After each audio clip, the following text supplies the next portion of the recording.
It's time to review Pirates Hunt for Blackbeard's Booty! I want to make this clear from the get-go. I will not be doing any of the expected booty jokes, mainly because I couldn't find any clean, family-friendly booties to show. So sorry if you were looking forward to that. Apparently 200 minigame collections for the Wii weren't enough, so this company thought the Wii needed one more. This game has everything you would expect from a pirate-themed game. Sword fights, ship battles, and of course, croquet. Oh, I'll get into that later. There are a whopping 5 minigames in this collection. I will say that again if you missed that. 5! That's right, I said 5. This is not a sports game like Game Party, which could get away with having few games. It's incredibly lazy of the publishers only to have 5 games. Now these 5 games will change in difficulty as you travel from port to port, but they're still the same 5 games. Plus the controls were awful. You would think that with only 5 games they would get at least the controls down right, but unfortunately that's just not the case. Seeing how there are only 5 games, I'm just going to quickly go over them all.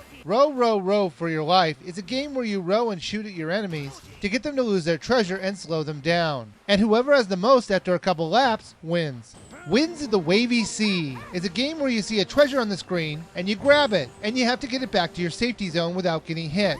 Basically, it's just capture the flag. You control the wind with your Wiimote, and you put your cursor behind the ship in order to move the ship forward, or in front of it to go backward. Sword fighting is a game where you move your Wiimote in different positions to do certain attacks. Some of the attacks will work better than others at times, depending on what your opponent does. I know that might sound kinda cool, but it's not. The controls are completely broken, as it won't read anything but the normal attack reliably. But you shouldn't even bother trying to do different moves. I have found that if you do a normal slash attack by swinging your Wiimote back and forth, you'll win every time. Treasure Hunters is a weird game, where you have to dig up a treasure and get it back to your base before the other enemy characters see you with it. Now the other characters will only attack you while you're digging up the treasure or holding it, so if you see an enemy close by to you, stop digging or drop the treasure to stay alive. I have saved the absolute worst for last, Squid Ball Sabotage, or Croquet. At the very least, the last 4 games were at least believable in a Pirates game. But croquet? It would have been better if they put bowling in the game, because then at least you could say they were using cannonballs.